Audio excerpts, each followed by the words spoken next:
The Houthis have escalated their attacks on Israel after a truce was announced in Lebanon, the Yemen-based rebel group Ansar Allah told Russian media outlet Izvestia. According to the group, these actions aim to fill the void left after Hezbollah halted its shelling of Israel. A few days ago, U.S. naval vessels were targeted with missiles and drones, the Houthis claimed. The group also called on Syria's new leadership to join forces against Israel. Israel is preparing for a military offensive against Yemen's Houthi group in response to continued missile and drone attacks, the Israeli Public Broadcasting Corporation said. The announcement came after Israel intercepted a ballistic missile and a drone launched by the Houthis. The Houthis have launched 6 drones and 2 ballistic missiles toward Israel in the past week alone, officials said. However, the decision to initiate an attack is awaiting approval from the Israeli leadership. The Israeli army stressed the importance of addressing the threat from Yemen. Houthis claim responsibility for a hypersonic ballistic missile attack on the military target in Jaffa, a city in central Israel. Yemeni political analyst Sand al-Sayadi explained to Izvestia that the ongoing Houthi campaign, particularly amid the recent turmoil in Syria, demonstrates the ambitions of their military and political leaders to bring the Gaza conflict back to the forefront of international attention. They are signaling to both regional and global players that, despite mounting pressures, Yemen retains the ability to shift the balance of power in the Middle East and ensure that Israel will not face Gaza alone, the expert noted. In recent weeks, there has been increased diplomatic activity focused on brokering a ceasefire in Gaza, even as Houthi attacks intensify.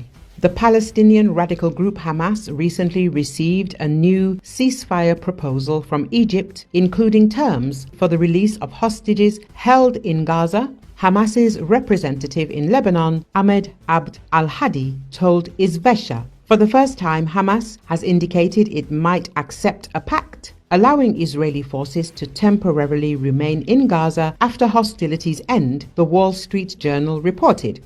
The proposed agreement covers the Philadelphia corridor, which lies between Egypt and Gaza, and the Netzarim corridor within Gaza. There is no need for Israeli troops to occupy the Philadelphia corridor, as this offers minimal strategic or security benefits for Israel, Egyptian international relations expert Tarek al-Badisi told. Israeli Prime Minister Benjamin Netanyahu appears intent on undermining a deal that could facilitate a ceasefire, al-Badisi concluded.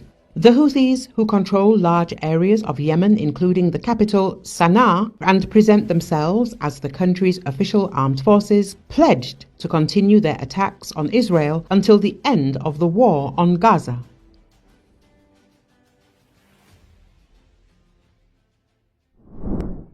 Rebel forces have been deployed as security across Syria, aiming to return a sense of normalcy a week after the fighters forced President Bashar Assad to flee, ending 5 decades of his family's rule. The rebel fighters have prioritized security in the capital, where there has been looting of private properties and attacks on security in government buildings. Rebel forces were deployed to a village in southeastern Damascus to stop looters who swarmed a residential complex in the area and set apartments on fire. They arrived at the village of Husseiniya when looters, including women and children, were trying to walk away with furniture, windows, food, copper wires, and anything they can get their hands on. A resident, a school principal, said her house was looted and she was unable to stop the looters from coming in. She scolded the rebel forces for being late.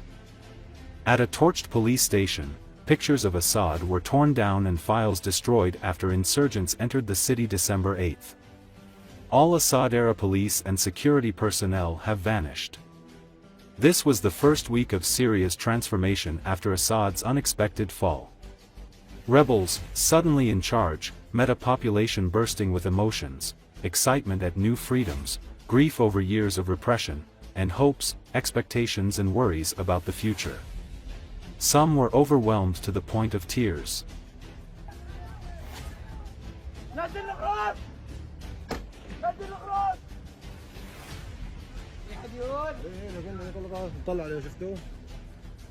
في عديون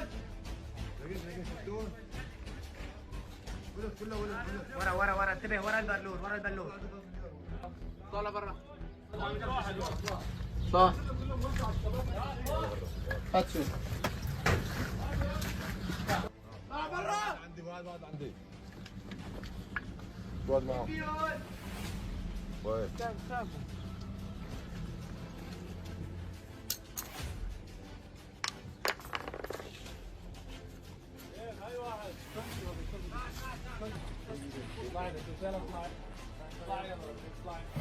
في حدا جوا لسه؟ والله ما اعرف. يلا كنا قاعدين ببيت الجماعه ننظف بيتي، نظفت هون ببيت الجيران بس غرفه اقعد فيها مشان ان شاء الله نحن باذن الله جينا لهون ومعنا قوه كبيره وان شاء الله ما راح نتعرض لكم. تعيشوا ببيوتكم وبين اهلكم وبين ناسكم.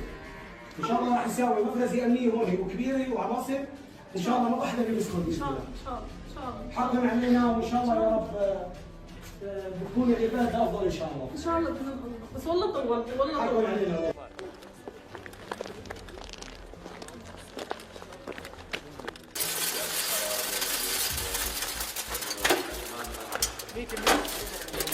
كيماوية فوق هي كلها مشان صنع حب الكتكوت.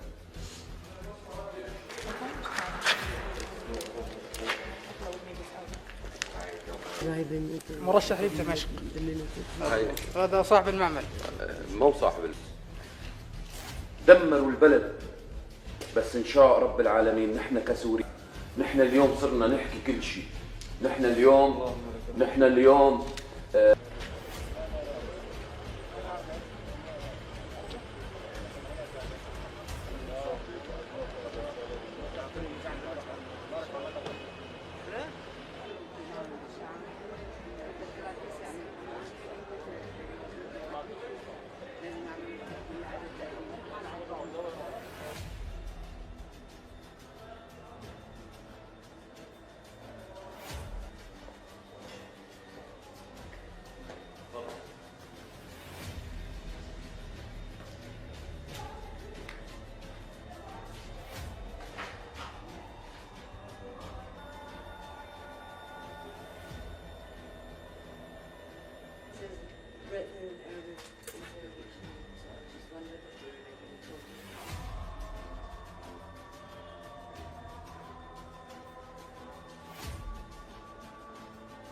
وكان هذا النظام يخوف بأن الجيش الحر هو جيش إرهابي وأنا بيتي على استيراد الدحادير. وعندما أتانا الجيش الحر والله ما كسر كاسة، والله العظيم ما كسر كاسة ولا تجاوز على محل.